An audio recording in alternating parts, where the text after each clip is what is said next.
We have this document to explain share price appreciation, and you have two main categories: free cash flow per share growth and change in free cash flow yield.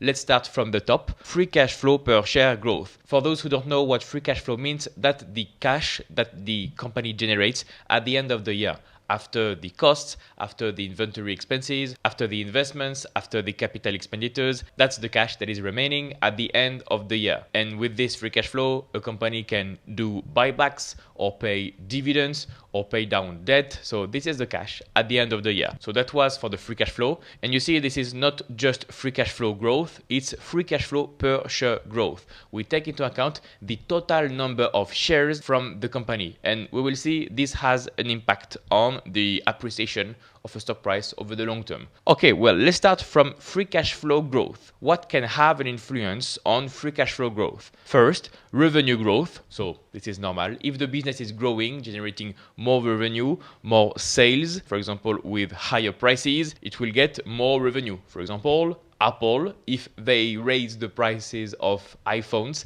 they will get more revenue. Very simple, very basic. So it's really easy to understand how revenue can grow, either with more volume or with higher prices. So that's for the revenue growth, the top line growth.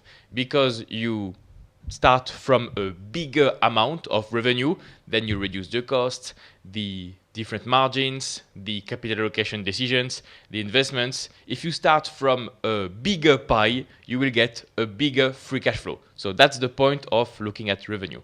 If there is revenue acceleration, it is very likely that you will see free cash flow acceleration for a company. So in your analysis, if you want to have a free cash flow growing business, focus on businesses that grow their revenue.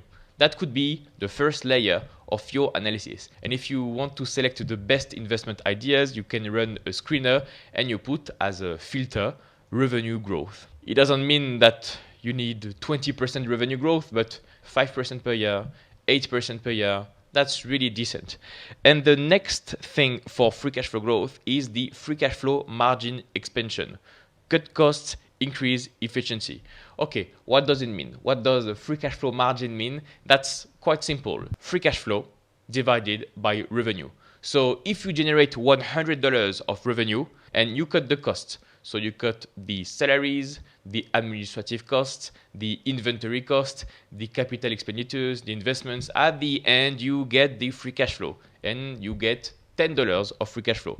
So you take $10 divided by $100, you have a 10% free cash flow margin. So if for the next 5 years the free cash flow margin is improving, so instead of 10% you have 12, 13, 14, 15, you will generate more free cash flow. You will get more efficient compared to your operations.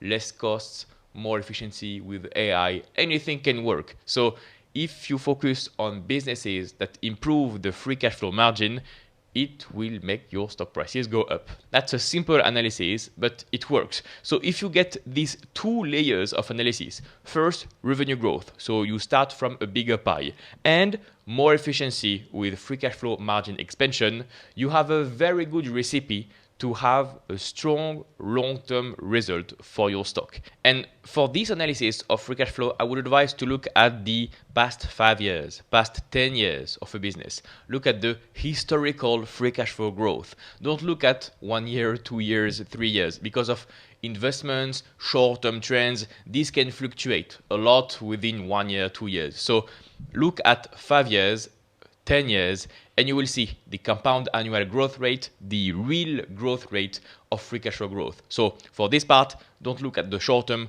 look at the historical trends for the past 10 years. So that was for the free cash flow growth. We go down in this document to change in shares outstanding, so the total amount of shares that are available to the public. You have share issuance, stock-based compensation, and share buybacks. Okay, so the total number of shares for a public company can improve, so the company can create more shares with share issuance or stock-based compensation when the company pays employees with stock options, like little bonus to the management, free shares, additional shares that the company creates for management, for employees. So this adds to the total number of shares, okay? But you can get the reverse, reducing the total number of shares with the share buybacks. And let's look at the formula to get free cash flow per share. It's really simple. It's free cash flow divided by the total number of shares. So if you reduce the number of shares, if you do share buybacks, you improve your free cash flow per share. That's really simple. And there are companies that are experts of doing share buybacks. We call them the cannibals because they eat themselves every year. They buy back 3% of their shares, and then 3% next year, and then 3% the year after this. And over 10 years, 20 years, you get some beautiful numbers for the company because they bought back 50% of their shares. They bought back 80% of their shares. The most common examples for this situation are NVR, the home builder that has managed to buy back a lot of their shares and the stock price compounded beautifully.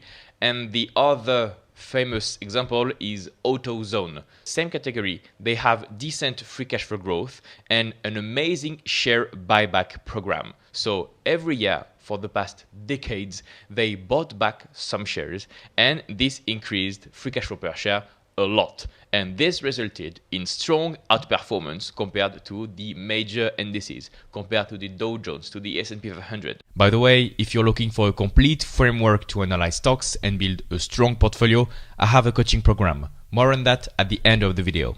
If we go back to the main document, the goal, what you want to see to improve the stock price is free cash flow growth, and you want a decrease in shares outstanding.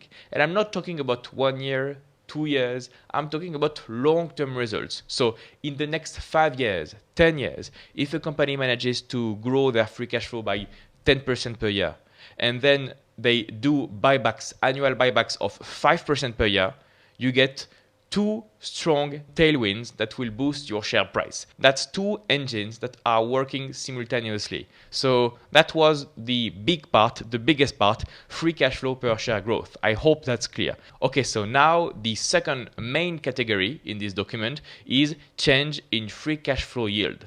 What does it mean? The free cash flow yield is the price to free cash flow but reversed. So for example, you have a company that has a stock price of $100 and they generate free cash flow, annual free cash flow of $10. So you divide 100 by 10, you get a price to free cash flow of 10. Okay, very well. Now you reverse the formula. So you divide $10 of free cash flow divided by $100 of the stock price and you get 10%. This is the same thing, it's just the way we name things in this field. You can talk about price to free cash flow or you can talk about free cash flow yield. In this document, that's free cash flow yield. So now you understand how it works. That's the reverse of price to free cash flow. So the big category is called change in free cash flow yield. Yeah, now we are going to talk about valuation. Valuation is maybe the most important part of investing. You can buy a beautiful business, a beautiful, growing, cash generative business that has strong tailwinds for the next 10 years. But if you buy too high, it will be a terrible investment. So valuation is the most important part of investing. Okay, now the first subsection is market sentiment, the view on the company and the view on the economy. These are 2 different views that can influence your stock price in the short term and in the long term. So let's start with view on the company. For example, the future growth or the competition. For example, a company can be in a competitive industry with a lot of disruptions, with a lot of startups that want to eat your lunch. If you are in this situation of having to fight every year to keep your market share, it's better to have a strong management. And if you are not strong enough, you will get eaten by competition. That's why they put competition in this image. Maybe competition will eat you and it will impact your growth, it will impact your margins, it will impact your free cash flow margin, for example, and it will impact the operations of your business. So competition has an impact on valuation. If you get eaten by competition, you deserve a discount in the stock market. The price of your stock will decrease. You deserve a lower valuation because you are an inferior business compared to competition that is growing nicely, profitably, etc. So competition definitely has an impact on valuation and your stock price. The second thing here is future growth. For example, if you have had a business that has been growing 15% per year for the next 10 years, okay, the market expects them to grow 15% per year for the next 10 years. Very well. Now, if management comes and says, okay, we are not going to grow 15%, but we are going to grow 9% because the market is already saturated and we are good with this growth. Let's play it safe. We are not aggressive now with the growth, but we'll play it safe for the shareholders. Okay, so how do you value a business that is growing only 9% per year instead of 15% per year? The valuation is not the same. The expectations for the stock investments are not the same. So it deserves a lower multiple. Say, for example, a stock was valued at a price to free cash flow of 25 when it was growing 15% per year. And if the management comes and says, okay, it's only 9% growth for the next 5 years, 10 years, it will go from a price to free cash flow of 25 to 15 maybe, because you can get better opportunities in the market. The stock market is about forecasts. It's about predictions, forecasting what the future will be in the next 3 years, 5 years, 10 years. And even us as investors, long-term investors, fundamental investors, we do a DCF. And in our DCF, we estimate a forecast of the next 5 years for the free cash flow. So we put our numbers in our table, and if instead of putting 15% growth, we put 9% growth, our formula will get a lower intrinsic value. So the investment will not be as good. So we want a lower price to buy the stock. So this has a psychological impact on every investor. Everything is interconnected. So if a company is slowing down, it deserves a lower multiple, a lower valuation. And valuation impacts the stock price. So if your valuation gets cut in half, the stock price will get cut in half. That's the harsh reality of the stock market. That's the way it works. So my advice here is not to pay a high price when you buy a stock. For example, the average PE ratio for the S&P 500 over many decades has been 15, 16. So you can say the average price to free cash flow, it's on overall this, around 15. So if you look at a business with a price to free cash flow of 35, you can say, wow, compared to historical averages, 35 compared to 15, that's really expensive. Maybe I will wait a little bit and not buy at this moment. The expectations are high. The opposite situation can totally happen. You get a strong business and for some reason it trades at 7 times free cash flow. So the price to free cash flow is 7. You can say compared to historical numbers, this is cheap and maybe this is a good time to buy. That was for the small valuation part.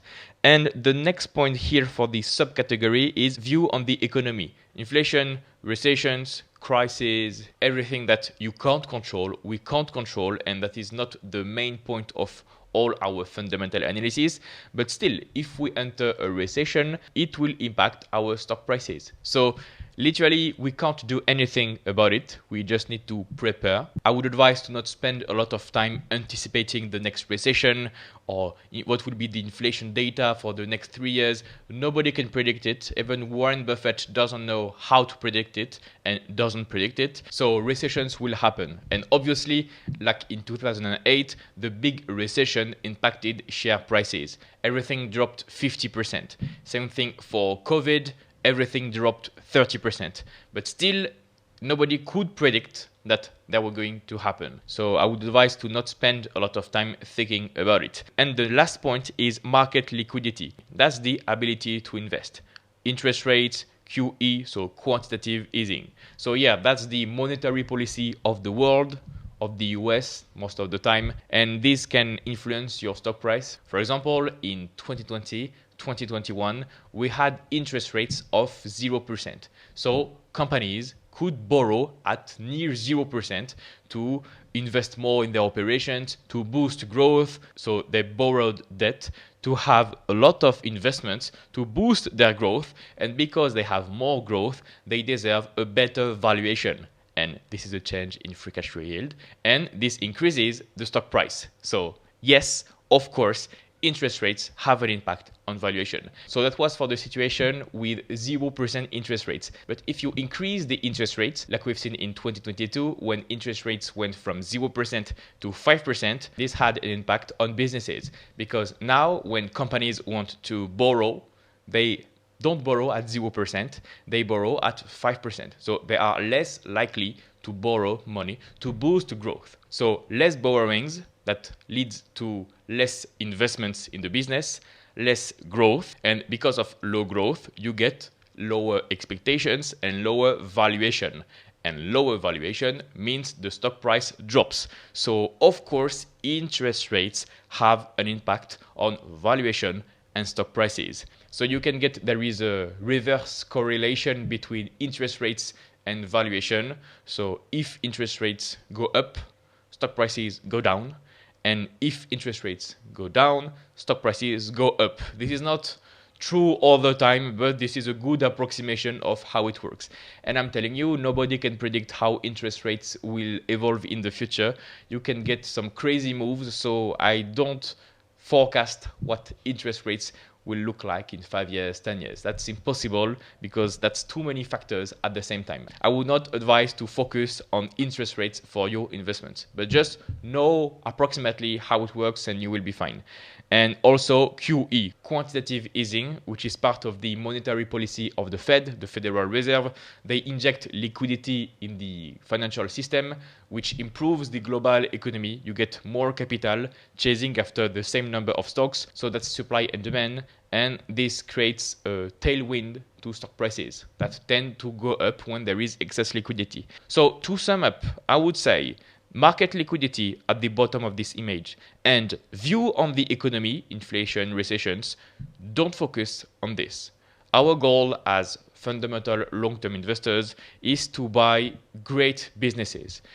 When you look at the economy or the market liquidity, interest rates, that's out of our control. We literally have no control over inflation, recessions. We cannot predict when the next global financial crisis will occur.